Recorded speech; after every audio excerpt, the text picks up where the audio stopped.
My name is Diana. I'm 32, and I run operations for a restaurant group that seats 3,000 people a week across 4 locations. I know how a check moves from kitchen to table the way most people know how to tie their shoes. So when my parents called after 3 years of total silence and invited me to dinner to make amends, I should have asked one question before I said yes. Who's really at that table? I didn't ask. I drove 40 minutes to the Belvedere, walked through the front doors, and found 16 members of my family already seated around a long table covered in lobster tails, Wagyu steaks, and a $400 bottle of Bordeaux they'd started pouring before I pulled into the parking lot. My father looked up from the head of the table, smiled, and said what I'd spent my whole life earning. "You're paying, right? You owe us that much." He thought he'd cornered me. He hadn't counted on the 2 sentences I was about to whisper to our waiter, or on what his own credit card was about to tell the entire family 15 minutes later. Welcome back to Calm Drama Stories, where ordinary people face impossible family moments and walk out with their dignity intact. If you've ever been the one expected to pay, to fix, to stay quiet, this story is for you. Drop a comment and be sure to subscribe. But let me back up a few weeks. Before the dinner. Before the parking lot full of cars I recognized. Before my father tried to hand me a bill the size of a mortgage payment. I need to tell you who I was the morning the invitation arrived, because that's the version of me they were counting on, and the version I'd already stopped being. I manage 4 restaurants. Not own. Manage. I built my way up from bussing tables at a steakhouse in Knoxville when I was 17, still smelling like fryer oil on the school bus the next morning. Hostess at 19. Server at 21. Floor manager by 24. Regional operations director by 30. I'm not rich. I have a 2-bedroom condo that's paid off, a retirement account I never touch, and exactly one indulgence: sparkling water. Still or sparkling, that's what I order when I eat out. Every single time. My staff thinks it's a quirk. It's not. When you grow up paying for everyone else's steak, you learn to keep your own tab small enough to walk away from.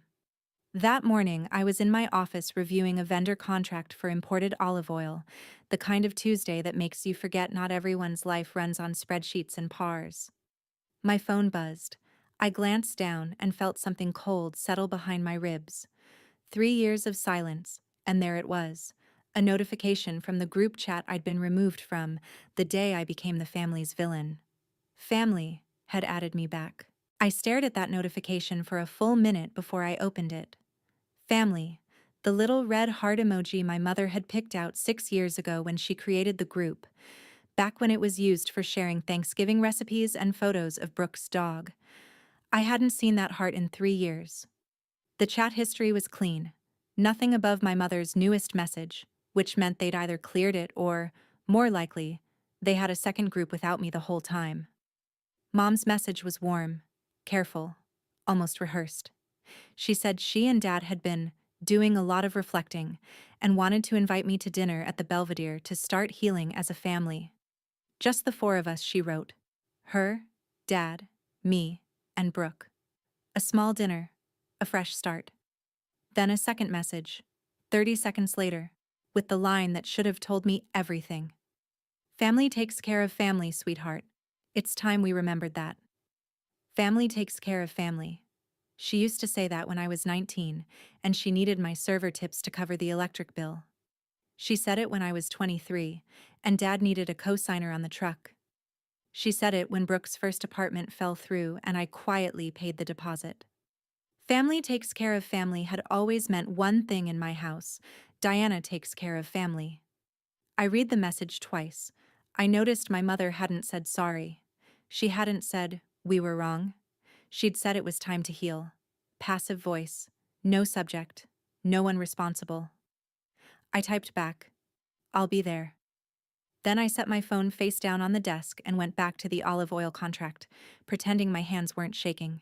3 years ago, my sister Brooke decided to open a cafe. Not a business plan, not a market study. A cafe, because she'd seen one in Charleston with exposed brick and a matcha menu and thought, I could do that.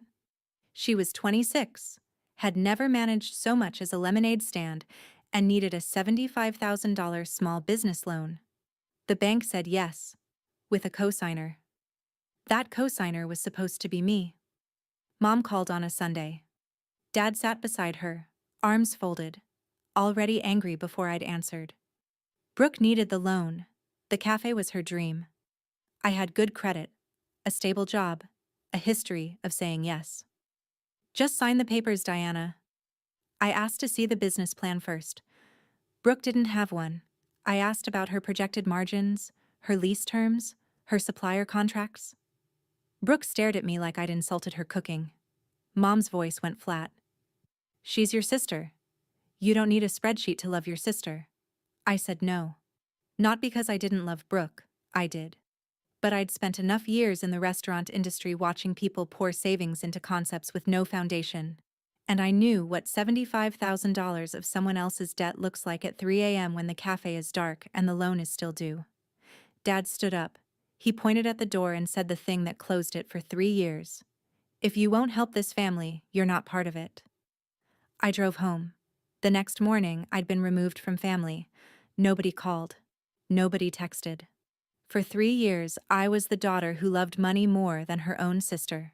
Here's the part that's hard to admit. The silence almost broke me. Not because they were right. I knew they weren't.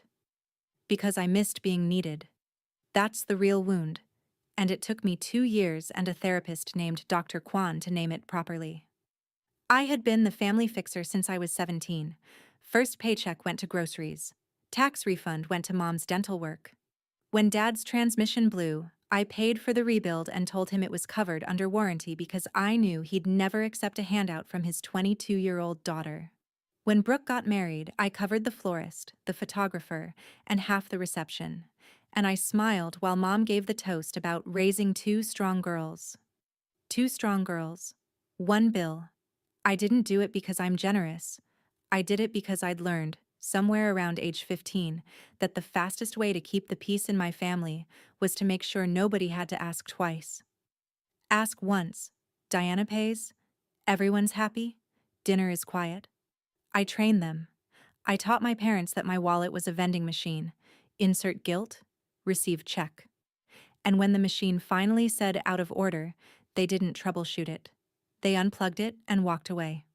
So when Mom's message popped up after 3 years, family takes care of family, sweetheart, I felt the old reflex fire in my chest like a muscle I hadn't stretched in years. Go. Fix it. Pay whatever it costs. Make it quiet again. But I also heard Dr. Kwan's voice, steady as a metronome. You taught them you would always pay. That was your mistake to fix. Not by paying more, but by stopping. My coworker Jess told me not to go. She sat across from me at lunch the day after the invitation and said, Diana, this has ambush written all over it. And I remember laughing because Jess had never even met my family, and she could see it clearer than I could. My sous chef Marco said the same thing, shorter. Don't. But I'd already decided. Not because I believed them, not because I expected an apology. I wanted to sit across from my parents and find out whether 3 years had changed anything, or whether the silence had just been a longer version of the same conversation we'd always had, one where I was expected to listen, agree, and pay. I wanted closure, even if closure meant confirming the door was nailed shut. There was something else too, and I'm going to be honest about it because I think some of you will understand. I missed my mother. Not the mother who orchestrated, not the one who kept score, the one who taught me to make cornbread in a cast-iron skillet when I was 9 and sang along with Dolly Parton while the butter melted. That mother hadn't called in 3 years either, but some nights I still heard the Dolly Parton. So I told Jess I was going. I told Marco I'd be fine. I told myself the same thing and almost believed it. I set one rule. 1 dinner, civil, no money, and if it felt wrong, I'd leave before dessert. I wrote it on a sticky note and pressed it to my steering wheel the morning of. 1 dinner, then home. That sticky note was still there when I pulled into the Belvedere's parking lot and counted the cars. I dressed simple on purpose. Black slacks, a gray blouse I wear to vendor meetings, flat shoes. No jewelry except the small silver watch I bought myself the year I made regional director. not because I wanted to impress anyone.